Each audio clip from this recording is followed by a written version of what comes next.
plataforma de formación continuada. Y bien, ¿se me oye bien? Sí. Claro y Entonces, nítido, claro y nítido. perfecto. Entonces, agradecerlo, lógicamente, como puede ser de otra forma, también pues a los patrocinadores o sponsors que puedan haber dentro de esta plataforma de formación. Y bien, yo soy un otorrino adjunto del servicio de otorrino del Josep Trueta, como se ve en la presentación. Soy tutor de residentes, profesor en la Universidad de Girona. Y bien, os voy a presentar pues la última actualización que he visto sobre el tema de la enfermedad de Meniere y la radiología. Y la verdad es que se ha encontrado mucha información, mucha publicación, muchos artículos de revisión sobre este tema. La enfermedad de Meniere. El esquema de la presentación va a ser el índice que presento aquí. Es inicialmente hacer un pequeño recuerdo anatómico. Posteriormente hablaremos del concepto y de la epidemiología, de la fisiopatología, de la etiología, que permanecen. Hay muchas zonas ocultas que no sabemos por qué se produce y cuál es el mecanismo de producción y la causa última de esta enfermedad de Meniere. La clínica, que sabemos que el diagnóstico sigue siendo pues, por criterios clínicos y criterios diagnósticos que se han consensuado.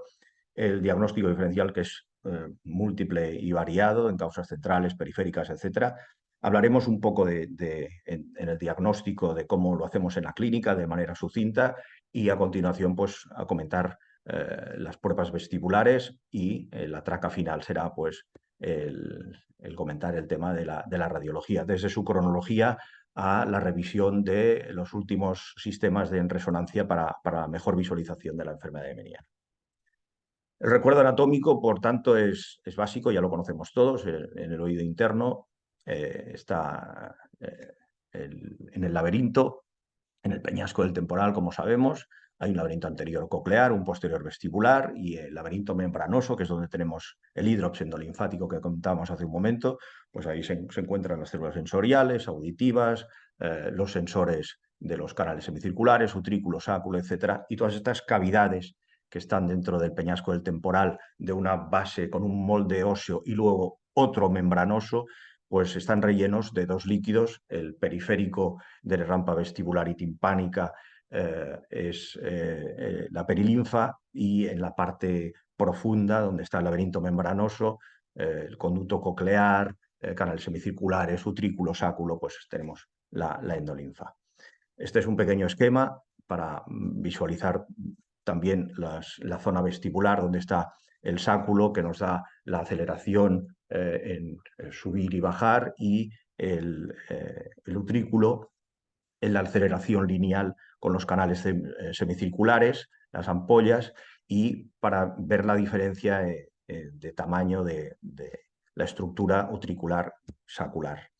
Este esquema es un poco mejor, donde podemos ver esta diferencia, de manera que el sáculo está más próximo a la cóclea y cuando se dilata excesivamente en el hidrops endolinfático, que es la primera estructura de las vestibulares que se afecta, a continuación ya la diferencia de tamaño puede ser un criterio para la existencia de un hidrops endolinfático. Si vamos de la imagen pequeña a la imagen de un corte en esa cóclea, esa cóclea de 2,5 vueltas de ese caracol, encontramos, por tanto, un pequeño repaso anatómico, que las dos rampas fundamentales, la vestibular arriba y la timpánica abajo, están divididas por la membrana basilar, donde se asienta el órgano de Corti, pero hay una membrana un poco por encima que es muy importante visualizarla cuando se hace la resonancia para la graduación del hidrops endolinfático, que es la membrana de Reisner, un anatomista alemán, como comento aquí abajo, y esta membrana de Reisner, que es la que separa el conducto coclear, la zona donde está la perilinfa y donde están los receptores sensoriales, el órgano de Corti, separa, ya digo, la rampa vestibular del conducto coclear, y ahí en ese conducto coclear es donde se produce ese hidrops endolinfático, y lo primero que se produce, por tanto, cuando hay un hidrops endolinfático es un abombamiento de esa membrana de Reisner o esa membrana vestibular. Recordemos pues que esa endolinfa que recubre todas estas estructuras comentadas tiene un alto nivel en potasio, que esta endolinfa se fabrica en la estría vascular, que estaba en la parte lateral de este corte del órgano de Corti, que va desde la lámina espiral hasta el ligamento espiral y que, bien, en esta estría vascular es la fabricación de esta endolinfa.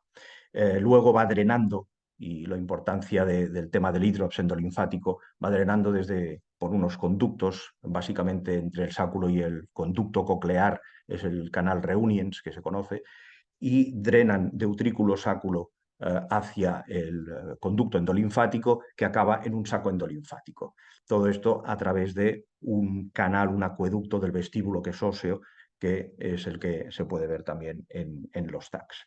Y toda esta endolinfa acaba drenando a fosa posterior a través del saco endolinfático. Esta es otra imagen para ver el ductus reuniens. Y este pequeño esquema del laberinto membranoso es para mostrar un poco las ubicaciones de la endolinfa, de la perilinfa, observar lo que comentábamos hace un momento, el conducto endolinfático, el conducto coclear y visualizar las distintas estructuras. Recordemos, por tanto, que la endolinfa que drena por el acueducto del vestíbulo a través del conducto endolinfático acaba en el espacio extradural de fosa posterior. Esta es una imagen en microscopía electrónica donde vemos también lo que sería el conducto, el caracol, con la rampa timpánica y la rampa vestibular en una sección en la que se puede ver el gancho que separa la escala timpánica de la vestibular. Y recordemos que a continuación pues, están las dos ventanas, la ventana redonda en la zona timpánica y la ventana oval con la platina en la zona vestibular. Y aquí se ven pues, la imagen de los canales semicirculares. Pero volvemos al tema que me ha llamado más la atención de la importancia en el conducto coclear de esta membrana vestibular o membrana de Reisner, que es la que va a dar problemas a la que se dematice, haya ese hidrops en toda esta zona del conducto coclear, va a bombar sobre la escala vestibular. En estas secciones histológicas podemos ver también el ganglio espiral y cómo se va produciendo ya el nervio coclear hacia la parte profunda del octavo par. Por tanto, acabada el recuerdo anatómico, entraremos en el concepto y epidemiología. Iremos siguiendo estas pautas, como hemos comentado al principio. Entonces, ¿cómo se define la enfermedad de Meniere? Pues la enfermedad de Meniere, que fue descrita por Prosper Meniere en 1861, es una crisis de vértigo recurrente con hipoacusia y un síndrome vestibular periférico muy claro.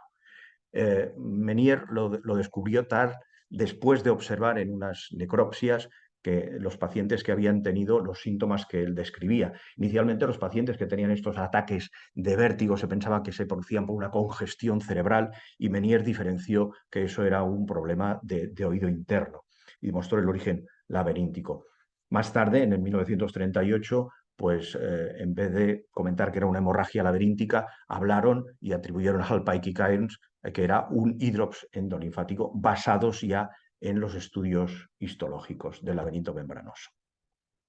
El profesor Prosper Meniere describió en la Gazette Médicale en 1861 en París su enfermedad de Meniere, que fue catalogada más adelante, y lo explicó de una manera muy clara, y esta información que he obtenido y casi todo lo que estoy hablando de fisiopatología, teología, etcétera, está tomado de una ponencia de la Sociedad Española de Otorrino del 2009. Pero hago hincapié un poco en cómo lo bien que lo describió Meniere, hablando de estos ataques súbitos de vértigo con esa hipoacusia que tiene el paciente estando previamente bien, y estas situaciones de continuarse con ese vértigo y esa sordera asociada. Entonces, aquí hay un pequeño escrito que hizo en la Gazette Médicale, que no voy a entrar, pero desgraciadamente un año más tarde murió de una neumonía. Por tanto, hay que diferenciar lo que sería la enfermedad de Meniere, que puede ser primaria o secundaria a alguna patología, con la descripción de las características clásicas de Meniere, y cuando ya se tiene un origen muy claro de que esta tríada clásica del vértigo periférico con vértigo episódico, recurrente, con una hipoacusia coclear fluctuante inicialmente en tonos graves, esos acúfenos asociados de frecuencias graves en crisis y luego que se hacen muy variables, pero van siendo constantes de base, esa plenitud óptica que tienen previamente con esa sensación de áurea y ese inicio inicialmente unilateral. Bien, esto sería la enfermedad Meniere clásica, pero cuando se encuentra un origen definido con esa tríada, y hablamos de síndrome de Meniere o síndrome menieriforme. Si entramos en el concepto y la epidemiología, yo he buscado información de un eminente neurólogo que se llama Michael Stroop, y en su unidad de mareo de sus números de pacientes, 32.000, como podéis ver, no es una patología frecuente, porque aparece más o menos en un 10% de los casos. Lo que pasa es que hay que filtrar un poco la información porque los pacientes que ya van a una unidad de mareo ya pueden tener una patología de base importante y ya pueden estar muy bien diagnosticados. De manera que como el diagnóstico clínico es difícil, la incidencia en la población general es muy variable en todos los estudios. No hay una diferencia racial, se cree que es un poco más frecuente en mujeres y en hombres entre 30 y 70 años. El porcentaje, ya digo, es de aproximadamente un 10% de todos los pacientes que van con mareo a un especialista neurólogo. Pero si seguimos con los estudios epidemiológicos, como las incidencias y las prevalencias no se catalogan bien porque es difícil catalogar esa patología, hay un estudio epidemiológico español realizado por el doctor Morales Angulo, presentado en el Acta Oral Española en 2003, que se basa así claramente para introducir a los pacientes en ese estudio, ¿no?, en los criterios diagnósticos del 95. Y encuentra una prevalencia de 75 pacientes por cada 100.000 habitantes con predominio de sexo femenino. En este esquema, a la izquierda se puede ver que las edades más frecuentes de presentación con diferencia es la edad entre los 40 y 50 años, pero casi todos los estudios amplían un poco más entre los 30 y 60 años.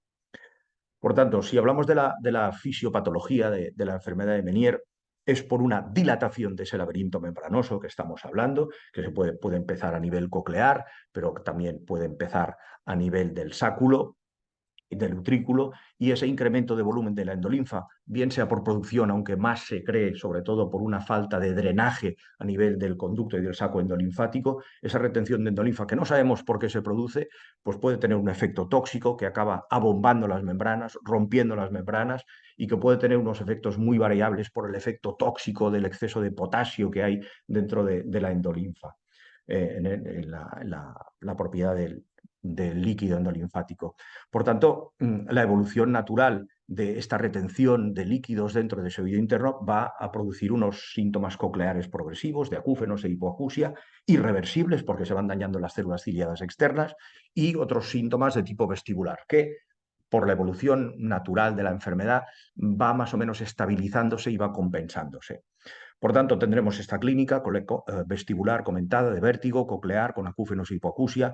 La evolución de los tres síntomas, como comentaba inicialmente, sin un patrón definido, es muy variable. Puedes encontrarte pacientes que tienen una crisis y al cabo de 3 años vuelven a tener otra, y otros que pueden tener crisis semanalmente o mensualmente, y algunos llevan una anotación clara de cuándo han tenido esas crisis de vértigo, y entonces el otorrino pues debe actuar según la sintomatología, lógicamente, del paciente. Hay una unilateralidad inicialmente de los pacientes, pero se encuentra bilateralidad en el 5 hasta el 23% de las series, y tanto como describió Meniere, habla casi de un 50% con migraña asociada. Los hallazgos histopatológicos pues muestran inicialmente unas áreas de adelgazamiento y extrusión y rupturas. Esto está tomado de la ponencia oficial. Pero claro, este hidrops y este efecto, entre comillas, tóxico de la propia endolinfa, pues va produciendo una lesión progresiva de las células ciliadas, de las neuronas del ganglio espiral, alteraciones en el saco y en el acueducto endolinfático que se va dilatando, etc. Y lógicamente una fibrosis de todas las estructuras. En los casos pues, más avanzados, pues hay incluso un colapso de las paredes de las ampollas y del utrículo, etc. Por tanto, la etiología desconocida. Se ha hablado mucho sobre, desde el año 89-90, de si hay factores genéticos, de infecciones, de causa vascular, propiciado por según qué alimentos relacionados con la alergia, por alteración del sistema nervioso vegetativo, afectaciones endocrinas con aumento de la tensión arterial, problemas vasculares, cardiovasculares y también la etiología autoinmune. Por tanto, la información actualizada es que se han buscado cada vez más causas de tipo heredofamiliar y se han encontrado ya desde hace años unos genes, una afectación genética molecular, unos genes que codifican una serie de proteínas que hay dentro de la estría vascular, las conexinas, etcétera, que pueden afectar la fabricación o el acúmulo que pueden aumentar ese acúmulo de hidrops endolinfático o patologías que podrían también afectar el funcionamiento o las características de esa endolinfa. Pero se han encontrado todos estos genes y el último detectado, que en junio del año pasado, por José Antonio Ezcámez, que es un otorrino muy involucrado en el tema del Menier y vinculado a un centro de genómica, pues encontraron otro gen, que es el gen TECTA, y que se ha encontrado en familias afectadas de esa enfermedad. Por tanto, se ha orientado bastante como patología de tipo genético. La clínica, ya lo hemos comentado, vértigo periférico, hipoacusia coclear, acúfenos, plenitud óptica, etc. Con esa progresión bilateral, casi hasta un 23% de los casos. El diagnóstico que nosotros hacemos es un diagnóstico clínico y exploratorio, teniendo en cuenta que la historia clínica, como siempre se ha explicado cuando explicamos el vértigo, es fundamental. Está marcado en amarillo una serie de preguntas que hay que hacer al paciente, los síntomas, desde cuándo, la periodicidad, efecto gatillo, patología autológica, neurológica, la evolución y sobre todo la duración, porque dentro de los criterios diagnósticos, como se puede ver en este esquema de aquí a la derecha, el tiempo de duración de minutos a horas es fundamental para orientarlo como enfermedad de Menier. Es muy importante conocer todos los antecedentes patológicos del paciente para buscar un poco si es un síndrome de Menier, un menieriforme o una enfermedad de Menier primaria de causa desconocida. Las pruebas que hacemos a nivel clínico son el protocolo HINTS, que es el estudio en casos de síndrome vestibular agudo. Valoramos el nistagmus. Si es subagudo, buscamos el reflejo vestíbulo-ocular y diferenciamos si es central o periférico. Incluso en casos de inestabilidad, sin sintomatología, podemos buscar el nistagmus por agitación cefálica y el test SQ-test es una parte de exploración otoneurológica en el cual intentamos descartar que no haya una patología central por el test de oclusión ocular. Podemos añadir también el HINTS Plus cuando hacemos una acumetría o una prueba auditiva para saber si hay una patología asociada auditiva en ese momento que nos orientaría más a una patología de tipo periférico. No siempre, porque a veces puede haber un accidente vascular cerebral del arteria cerebrosa anteroinferior que también puede causar hipoacusia. Y lógicamente este protocolo que es ya muy conocido, el doctor Stroop hace siempre también una prueba vestíbulo-espinal del Romberg, que es básico hacer también pruebas de reflejo vestíbulo-espinal, lo que se conoce con el Romberg sensibilizado o marcha en tándem, la prueba clásica de poner un pie delante de otro con los ojos cerrados, que es mucho más sensible que el Romberg clásico. La prueba de audición es una prueba básica en la exploración y podemos ver que si el nivel de audición sería una línea que iría entre 10 a 20 decibelios en todas las frecuencias, en todos los tipos de sonidos, a unos volúmenes desde 0 hasta 100 decibelios, como vemos en la escala. Bien, pues hay una pérdida auditiva clásica, inicialmente fluctuante de las frecuencias graves, con un aumento progresivo con los años y, como explica muy bien la ponencia, pues acaba produciéndose una pérdida auditiva de 60, 70, 80 decibelios pantonal en casos más evolucionados por lesión progresiva de las células ciliadas, y en este esquema se puede ver, tomado también de la ponencia, cómo los umbrales auditivos hacia los 20 años, a partir de los 10 años hay una pérdida importante y hacia los 20 años los pacientes ya tienen una pérdida auditiva severa y profunda. Se puede graduar según el grado de pérdida auditiva. Si estamos en una pérdida y necesitamos una intensidad sonora de 25 decibelios para oír, estaríamos en un grado bajo, entre 26 y 40 un grado 2, moderado, y ya estaríamos en unas pérdidas moderadas graves de 41 a 70 decibelios de audición, sería el estadio 3, y más de 70 decibelios sería el estadio 4. La historia natural de la enfermedad, lo que comentábamos inicialmente, su comportamiento es muy variable. Podemos pasar periodos intermedios de quiescencia, de remisión, y otros pacientes desgraciadamente tienen periodos y crisis periódicas. Necesitamos pues estar encima de ellos y ofrecerles tratamientos para sus crisis. Y las crisis pueden tener intensidad, duración, secuencias, momentos de aparición muy variables, incluso caprichosos, sin saber exactamente por qué se producen. Por tanto, cuando hay tanta variabilidad en una serie de síntomas como el vértigo, hipoacusia y acúfenos, pues se decidió por la sociedad de Barani, por la sociedad japonesa del estudio del equilibrio, la Academia Europea de Neurotología, la Academia Americana de otolaringología y cabeza y cuello, pues consensuar toda una serie de especialistas unos criterios diagnósticos de esa enfermedad de Meniere que inicialmente tiene un diagnóstico clínico.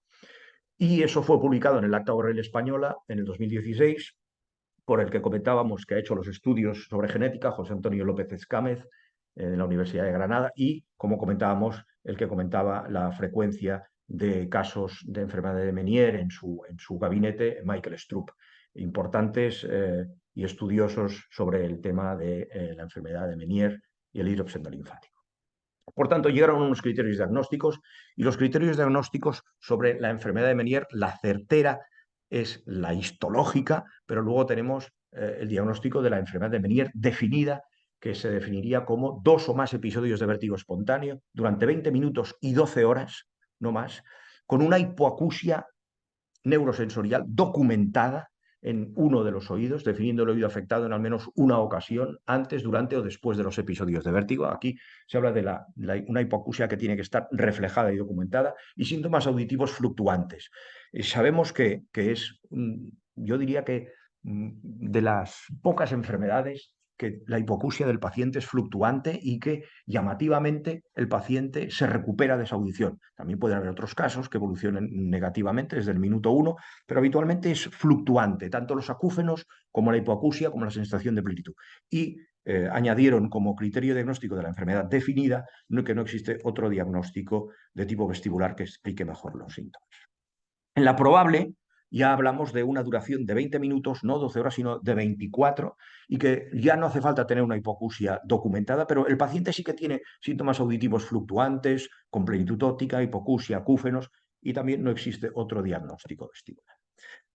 Para el otorrinolaringólogo, evidentemente, hay que tener un diagnóstico diferencial, y el primero es la enfermedad autoinmune, porque también puede tener hipoacusia. Es decir, los síndromes vestibulares con hipoacusia tampoco encontramos tantos en la clínica.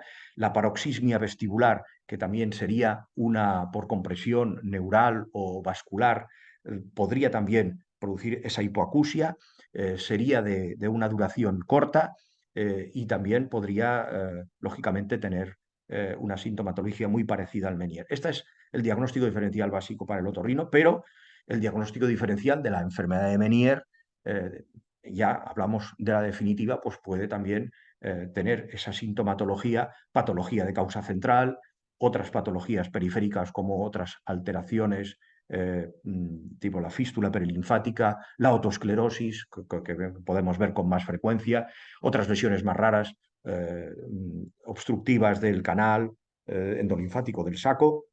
Incluso también, lógicamente, podemos encontrar enfermedades autoinmunes del oído interno y otra serie de misceláneas.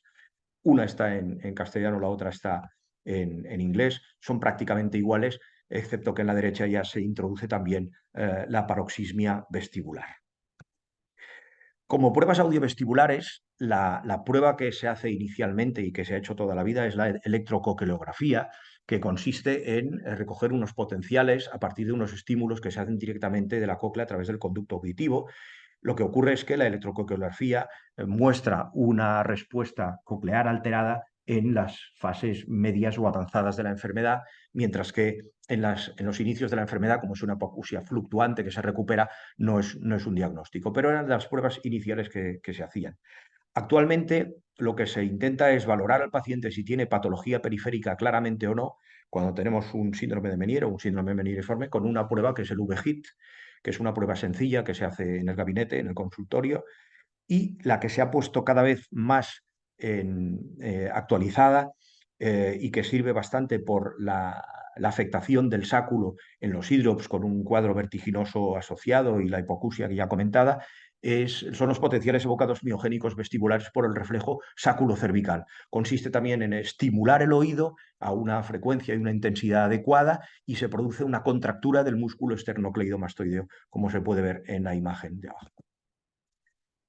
Bien, entonces ya entramos en el tema, yo espero que vaya bien de tiempo, sobre la radiología en la enfermedad de Meniere. Haré un pequeño estudio de la cronología de los hallazgos según la ponencia del 2009, ya está un poco anticuada, pero los primeros intentos de evaluar esa enfermedad de Meniere pues, fueron a través de los TACs.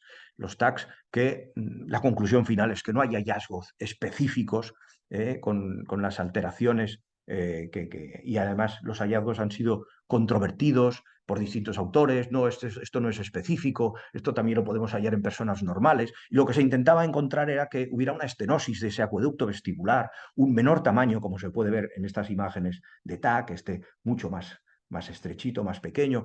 Asociarlo también, como hicieron otros autores, pues a un bulbo de la yugular alto, como se puede ver en esta zona de aquí. Se puede valorar también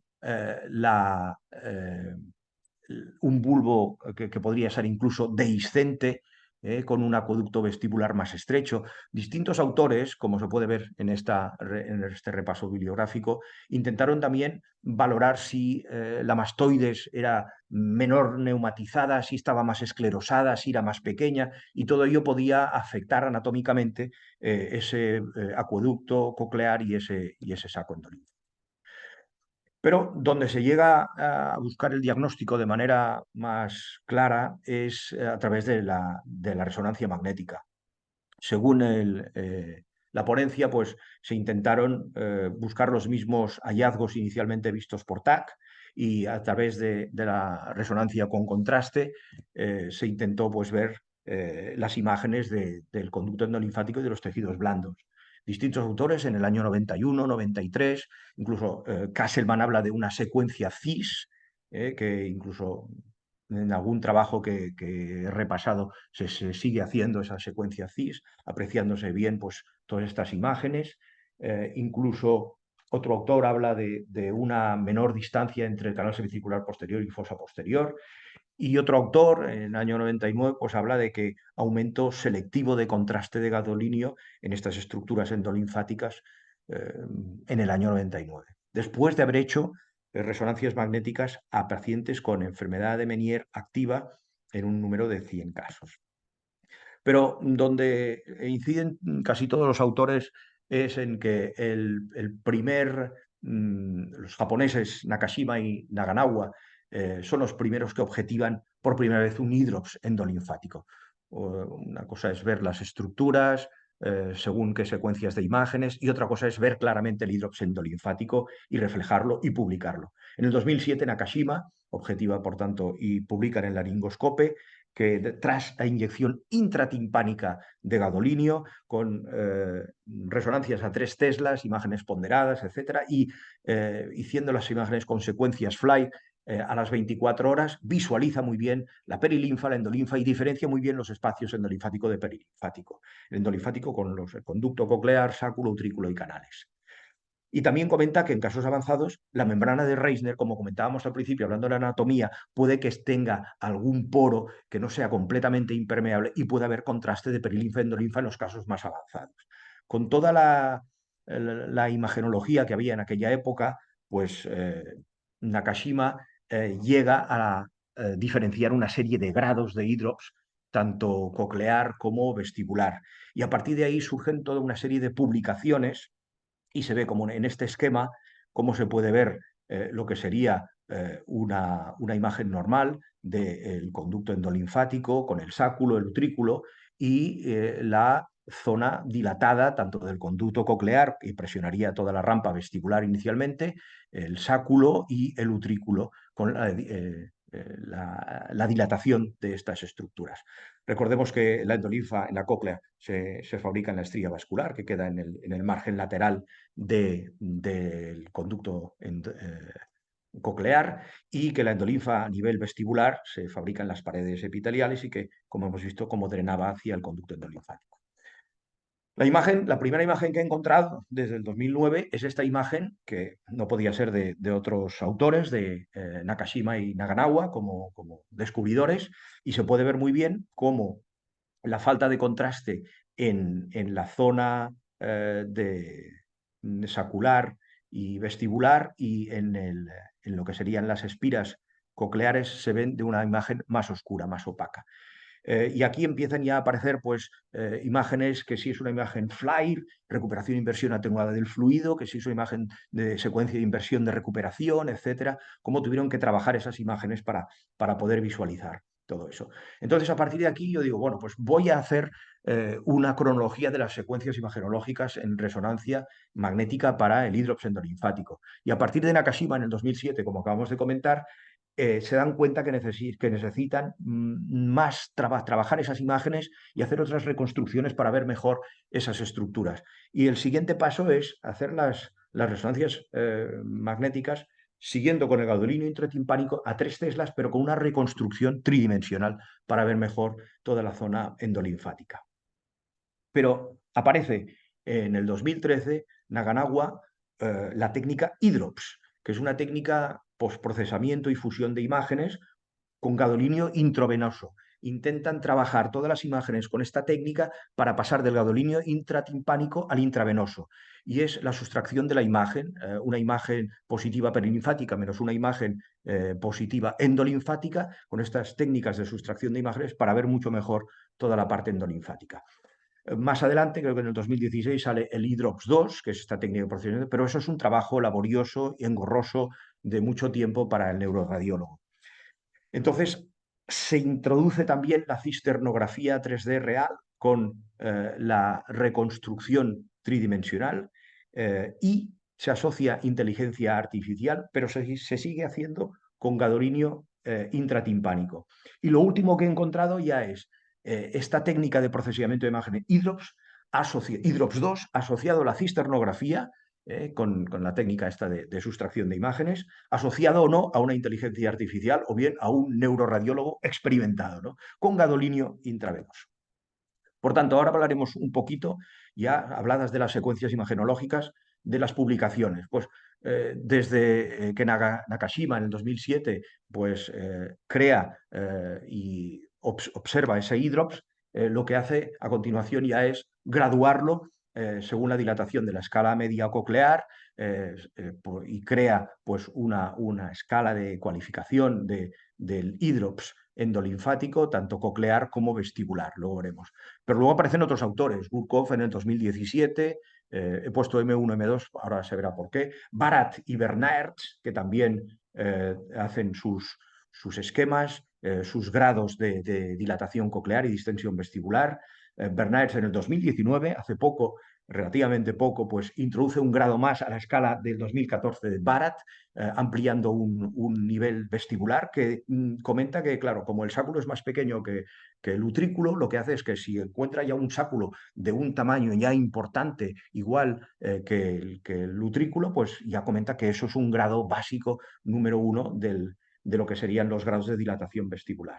Y otro autor, chino, también hace otra escala. Y esto viene a colación porque un trabajo actualizado de marzo del 2023 que puede ser muy interesante para el otorrino, dado que el síntoma fundamental en los criterios diagnósticos es la hipoacusia coclear documentada, pues asociamos los grados de dilatación coclear con los grados de hipoacusia según las escalas de estos distintos autores que hemos comentado, ¿no? Desde Nakashima, la escala de Gurkov, de Barat y modificada por Bernaerts y de Hee. Y la conclusión a que se llega es que hay una buena correlación en los grados de hidrops endolinfático coclear e hipoacusia, y que la mejor es la de Kurkov, pero que todas tienen una buena correlación, y la menor sería la de Nakashima, pero sobre todo en relación a los estadios iniciales. Como los estadios iniciales, la hipoacusia puede ser fluctuante y puede fluctuar durante un año, dos, tres, y luego con los años se va perdiendo, pues la correlación entre la imagen coclear y la hipoacusia, según las escalas que habíamos comentado, pues no es la mejor. Aquí hay un esquema que no voy a entrar en detalle sobre las distintas escalas, sobre el trabajo de este autor que hemos visto anteriormente, y comentar un poco pues, los grados de hidrops que pueden haber, la escala que se utiliza actualmente, visto en un trabajo presentado en Málaga el año pasado por el Congreso Nacional de la SERAM. Pues la escala utilizada es la escala de Nakashima, donde valora la cóclea, como hemos visto, según el desplazamiento de la membrana de Reisner que comentábamos inicialmente en las primeras imágenes anatómicas, el desplazamiento de esa membrana con la disminución de la escala vestibular, y hasta la obstrucción completa de la escala vestibular. Y a nivel del vestíbulo, pues el ratio, el porcentaje que hubiera de imagen vestibular con la disminución de esa ratio de espacio del vestíbulo, utrículo y sáculo, entre la escala pues, del 50%, entre 33 y 50% de ese espacio, o más del 50% de esa ocupación por el hidrops endolinfático. Sería ya un grado significativo. Por tanto, hay distintos autores, los grados que comentábamos de Gurkov, de la dilatación, que solo valora la dilatación coclear, y los grados de Barat y Bernaerts, que también hablan pues, de si se ve o no ese conducto coclear, de si está medianamente dilatado, pero la escala vestibular está preservado, y la escala vestibular pues, completamente desaparecida. Y también, pues, Hibi también publica en Frontiers de Neurology en el 2020, pues otra escala de calificación y de graduación muy parecida, viendo cada vez más pues cómo se va perdiendo la escala vestibular. Este es un esquema también completo de todas las graduaciones, y el primer autor que hace todas estas, que introduce todas las escalas y las compara, pues bien, para tener alguna imagen del grado 0, como no hay absolutamente nada, y como en el grado 2, grado 3, como la imagen de todas las espiras de la cóclea van desapareciendo.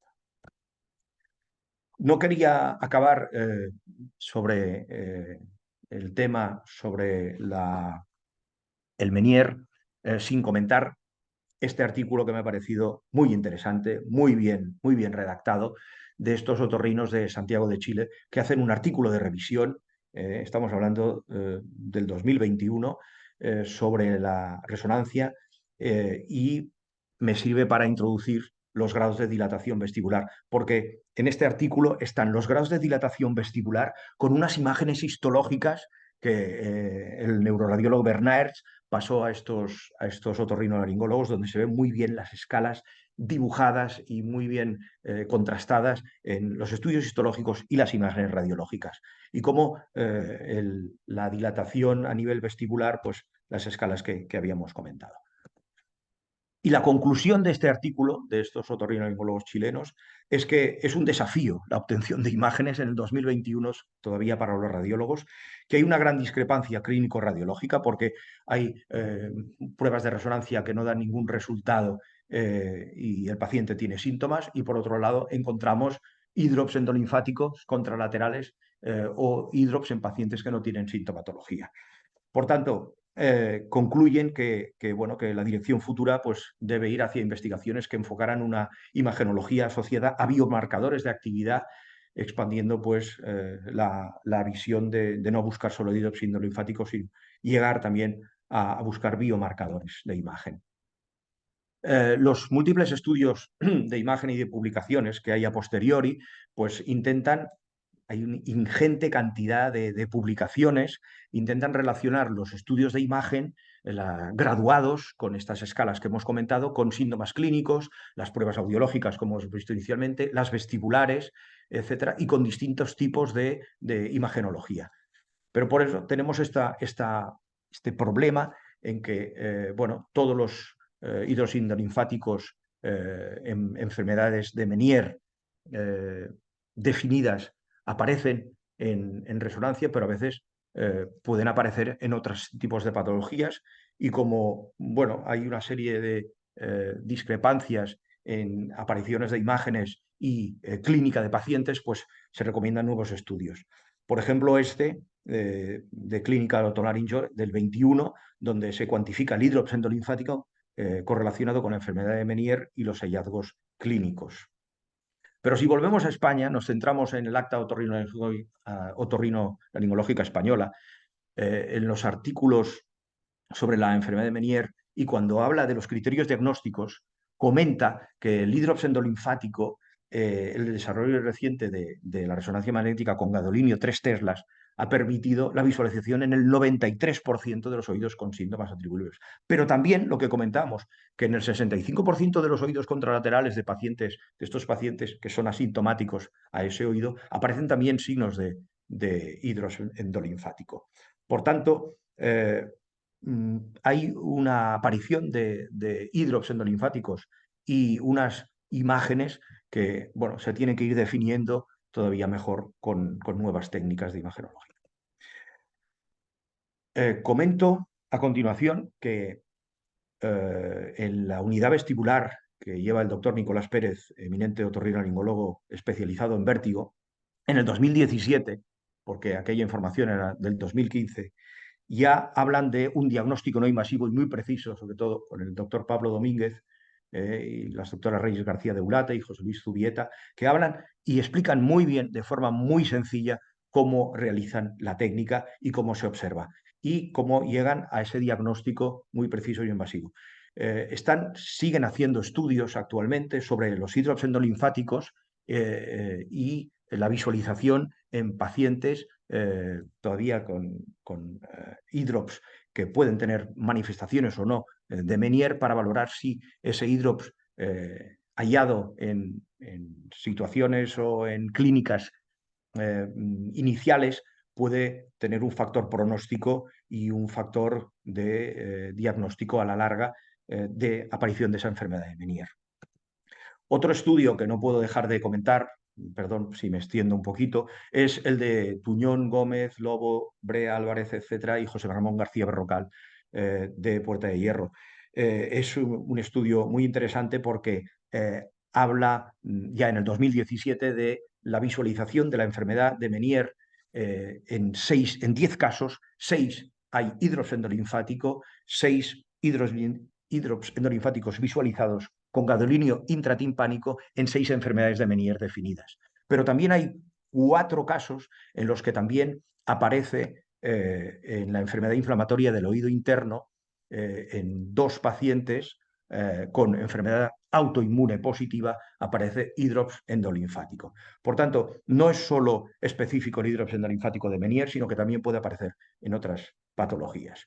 Y también hablar de los doctores Gil Pineda, Ordóñez, etcétera, que también hacen un artículo de revisión de la Fundación Jiménez Díaz de Madrid, donde hablan de los aspectos técnicos y una discusión de la técnica, ya en el 2018, por toda la variabilidad de técnicas de imagenología, de dosis, de si gadolinio intravenoso, etcétera, pero todos llegan a la conclusión de que esa realización de su técnica confirma el diagnóstico de la enfermedad de Meniere, siempre que hay con la presencia de hidrops endolinfático como signo distintivo y específico de la enfermedad de Meniere.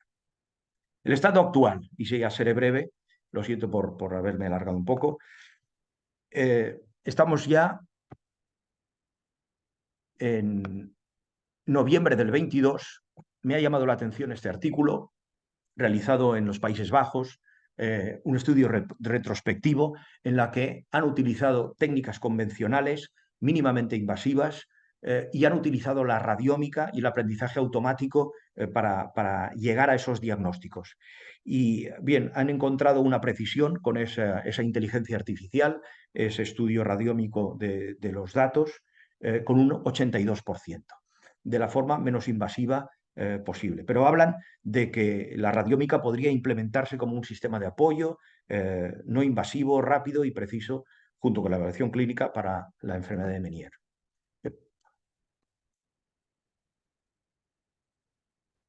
Otro artículo en marzo del 23 todavía habla de la inyección intratimpánica en 70 pacientes con enfermedad definitiva para valorar la comparación entre la patología audiovestibular, pero siguen habiendo tratamientos, estudios de resonancia con gadolinio intratimpánico. A nivel de China, en Wuhan, por todos conocida la ciudad de Wuhan, y hablan de estas relaciones entre las resonancias valoradas con la escala de Nakashima de la que hemos hablado, con una técnica específica y con las pruebas audiovestibulares. Y este autor llega a la conclusión que hay de 70 casos de enfermedad de Meniere, en el 100% de esos casos hay hidrops endolinfático. Por tanto, Meniere, hidrops endolinfático visualizado por resonancia claramente. Y encuentran también en el 7% de los casos hidrops endolinfático contralateral sin sintomatología. Pero eso puede ser un hallazgo que nos indique que ese paciente con ese hidrops endolinfático contralateral puede desarrollar una enfermedad de Meniere, lógicamente bilateral con el tiempo. Estas son unas imágenes para ver pues la dilatación de la zona vestibular y la imagen opaca en la zona coclear, pero llega a la conclusión de que es más ventajoso hacer una resonancia magnética a estos pacientes que hacerles pruebas audiovestibulares que no confirman el diagnóstico, pero que apoyan al diagnóstico. Por tanto, el diagnóstico final es clínico, audiovestibular y también confirmatorio con la resonancia.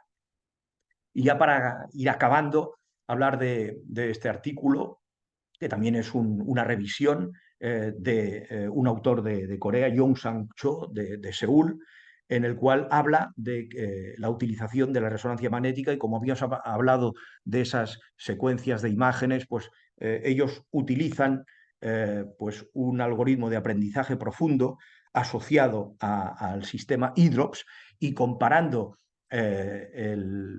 la realización de los resultados de las pruebas por un radiólogo, aunque ponen u otorrino experimentado, no creo que ningún otorrino experimentado valore también las resonancias, sino un radiólogo experimentado, súper experimentado, comparando la inteligencia artificial con las imágenes, pues se dan cuenta que la inteligencia artificial puede ayudar de una forma clara porque analiza muy rápidamente esas imágenes. El sistema era el IDROPS, el que comentábamos, el sistema IDROPS M2. Primero hay que darle toda la información, todas esas imágenes y enseñar a esa inteligencia artificial los modelos de imágenes normales, las patológicas, saber diferenciar las patológicas y a partir de ahí pues, hacer la valoración de esas imágenes. Pero que también utilizan para llegar a ese diagnóstico pues, la imagen asociada a la cisternografía. Por tanto, lo más actual, oído hace 4 días en una actualización de ORL por el profesor eminente neuroradiólogo Jorge Salmerón, la forma actual de valorar el hidrops endolinfático es usar el procesado de imágenes, el IDROPS 2, asociado a una cisternografía, mejorando todavía, optimizando más el contraste para visualizar el espacio endolinfático. Y esta sería la imagen de una imagen normal con una imagen patológica visualizando las zonas opacas. Por tanto, comentario final y acabo.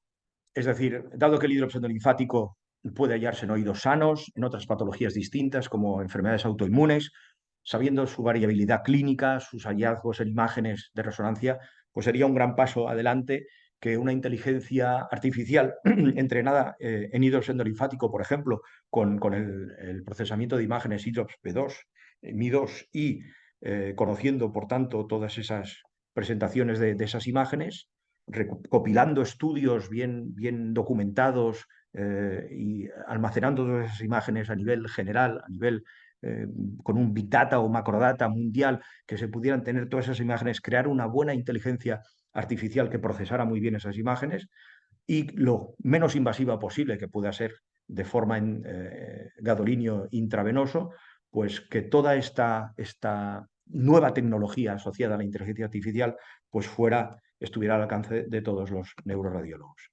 Y lo siento por alargarme en el tiempo y bueno, pues hasta aquí. Muchísimas gracias por su atención. Pues muchas gracias, Ignasi, por esta excelente presentación. Yo no sé, Salva, ¿tenemos tiempo para un debate o qué piensas? Sí, de 5 minutos, Chema. Tú y Esther, si queréis, adelante. Bueno, yo no quiero alargarme yo, que a fin de cuentas soy el moderador, Esther es la experta. Yo creo que lo que resulta de esta presentación es, bueno, para empezar, desde luego, lo interesante del proceso, de todas sus características etiológicas, fisiopatológicas, de diagnóstico, pero también la necesidad de conocer realmente cuál es el impacto ahora mismo de la imagen en el diagnóstico de una enfermedad heterogénea, en la cual pues, el otorrino a veces puede tener claro que esto va a ser un Meniere, pero en muchas otras ocasiones no, y donde el diagnóstico diferencial pues, probablemente tampoco vaya a ser solventado con técnicas de imagen. Es una idea general que yo quiero extraer de esto.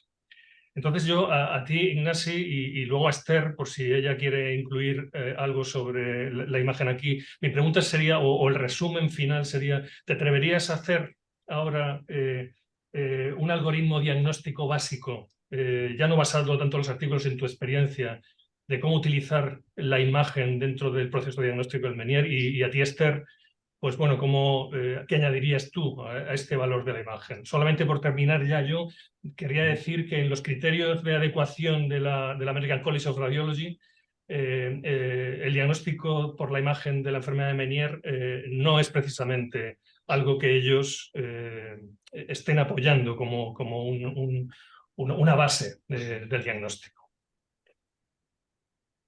Bueno, pues Ignasi, la pregunta es Yo, eso, o sea, ¿cuál sería tu algoritmo diagnóstico final? sí, como hemos comentado, los criterios diagnósticos son básicos, el diagnóstico sigue siendo clínico, pero en casos dudosos, en casos de mala evolución, en casos donde todas las pruebas clínicas y audiovestibulares no cuadren y se tenga que descartar alguna patología neurológica y se quiera confirmar, porque hayan bastantes dudas sobre esas pruebas audiovestibulares y clínicas, pues una prueba confirmatoria de un Meniere para hacer un tratamiento mucho más dirigido y estudiar bien si hay lesión coclear, si hay lesión cocleovestibular y tener un apoyo en ese diagnóstico de hidrops, ¿no?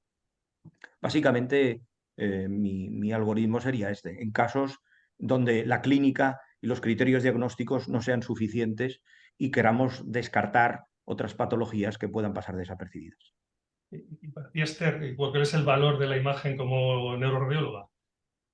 Claro, aquí hay que tener en cuenta que muchos de estos pacientes llevan un montón de años de evolución, ¿no? Entonces, probablemente la mayoría de ellos pues habrá hecho el TAC y una resonancia más estándar para descartar otras patologías que te pueden dar alguna clínica que inicialmente no sea una clínica completa como para pensar o que no esté tan orientado como un Meniere, ¿no?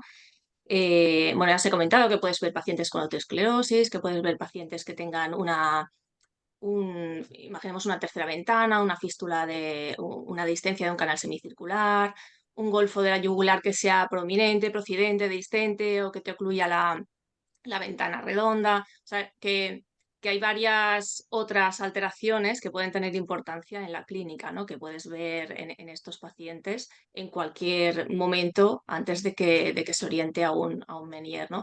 En aquellos casos en los que el Meniere ya tenga una sospecha clínica más alta y se quiera confirmar, es precisamente en estos en los que se tiene que comentar, yo creo, de forma específica con el neuroradiólogo para que haya alguien que de forma dedicada le haga el estudio específico con el protocolo, que incluya estas secuencias, ponerle contraste ir un poco más allá que unas secuencias estándar que pues, te van a incluir el T2, te va a incluir estas secuencias que hemos dicho de 3D, T2 3D, que puede ser un CIS, puede ser un 3D Drive, FastFill Echo, Fiesta, depende de la máquina que tengamos, pues va a ser una secuencia u otra, ¿no? Pero el poner contraste en un paciente estándar no le vas a poner contraste, no vas a hacer estas secuencias FLAIR más específicas, o sea que siempre casos concretos en los que se quiera confirmar son aquellos en los que se tienen que discutir y valorar, porque son aquellos en los que nos vamos a tener que plantear un protocolo específico diferente y vamos a tener que dedicar más horas, que también hay que tenerlo en cuenta, que son pocos pacientes, que necesitas mucho tiempo para entenderlos, porque la evaluación bueno, ya se ha visto en las imágenes que tampoco es tan fácil, ¿no? Es una estructura muy pequeña que tienes que ver estos cambios, que necesitas un entrenamiento también. Entonces, bueno, son todas estas cosas que por eso necesitan una selección previa importante para ello. Ignacio, no has hablado, aunque no tiene que ver con la imagen en principio, ¿no? Pero no has hablado de nada de lo que resulta de todo el diagnóstico al final, que es el tratamiento de la enfermedad, ¿no? Sí, porque ya veía que me largaba mucho con todo el tema de radiología, que era vasto e inmenso. Porque claro, para nosotros los radiólogos y para vosotros igual, la imagen tiene un sentido cuando tiene luego una traducción, ¿no? Exacto. ¿Y cuál es el estado así muy brevemente actual del tratamiento de la enfermedad? El tratamiento depende de la evolución clínica del paciente. Como es tan variable, si el paciente no tiene nada, no hay que hacerle nada. Si el paciente pasa con tratamiento médico, que suelen darse la betahistina, es decir, hay que diferenciar el tratamiento en la fase aguda o en la fase subaguda. En la fase aguda, pues el paciente sigue con sus tratamientos clásicos con sedantes vestibulares de distinta potencia, y en la fase subaguda ya es cuando se da pues la betahistina, que es un vasodilatador, que mejora el drenaje, y está específicamente, se trata específicamente del medicamento para esa patología. Pero luego también tenemos pues los diuréticos, que se suelen asociar a ese tratamiento. En algunos casos pues también se pueden dar algún corticoide, pero básicamente el tratamiento actual en casos de Meniere, de mala evolución clínica, pues se basa en inyecciones intratimpánicas, o bien de dexametasona o bien de gentamicina. En caso de que se quiera anular completamente ese vestíbulo que está afectando la calidad de vida del paciente, o bien, pues ya digo, si se quiere preservar la audición, sucintamente, es la inyección de dexametasona en inyecciones seriadas que pueden ser cada 10, 15 días según la evolución clínica del paciente. Y también habría la posibilidad quirúrgica, desde una descompresión de saco endolinfático a una neurectomía vestibular o una neurectomía por fosa media, dependiendo de cada caso, ¿no? Pues muchas gracias, Ignasi y Esther. Yo creo que, Salva, no tenemos probablemente más tiempo. Lo que sí queda de esta charla es, bueno, pues todo lo que nos queda todavía por delante, las posibilidades diagnósticas de una cosa tan pequeña, ¿no? Como es ver la cóclea y lo que eso traduce en la enfermedad de Meniere. Y bueno, pues tendremos más oportunidades seguro delante de discutir esto. Sí, bueno, estamos justos de tiempo. Agradeceros a todos vuestra participación. Gracias, Chema, por tu trabajo excelente como moderador. Gracias, Esther, por tus comentarios de experta. Y gracias, Ignasi, porque ha sido muy buena tu sesión. Yo siempre intento hacer un resumen. Yo creo que la palabra sería frontera. Nos has dicho, has puesto en foco de que todavía tenemos más trabajo. Has definido a la clínica, a la tríada. Sobre todo has dicho que la radiología hay que seguir trabajando en la técnica de adquisición. Hay preguntas de Santi Medrano y de Kai Vilanova al respecto, en el postproceso, en la gradación, ¿no? Después el hecho de que hay hallazgos asintomáticos y has dicho que incluso se está empezando a utilizar inteligencia artificial. Por lo tanto, yo creo que tenemos que ser conscientes de que estamos en la frontera y que si hay tantas opciones, el por qué no está claro. Por lo tanto, tenemos que seguir trabajando y acabando de simplificar, ¿no? No sé si te parece bien este resumen un poco de cara al futuro, Ignasi. Sí, sí, es esto. Los últimos artículos hablan ya de seguir trabajando con la imagenología, incluso lo que comentaba, introducir inteligencia artificial, etcétera, ¿no? Estamos en una situación donde ya se diagnostican muchísimos menieres, como hemos visto desde el 93, un 90 y pico % de casos, pero que las imágenes para vosotros tienen que ser más fáciles de conseguir y de interpretar. Perfecto. Pues seguramente en los próximos meses intentaremos traer a una neuroradióloga un neuroradiólogo para que nos ayude a entender mejor cómo va esto, y contaremos también contigo en el futuro, Ignasi. Bueno, gracias a todos. Solo comentar que mañana la sesión es del doctor José Ángel Larrea de Donosti, que nos hablará de actualización de la angioplastia y en el tratamiento de la enfermedad carotidia. Estáis todos invitados, que tenéis un gran día. Muchas gracias, Ignasi. Gracias, Chema. Gracias, Esther. Estamos en contacto. Un saludo a todos. Gracias. Nos vemos. Hasta luego. Un saludo. Gracias. Gracias.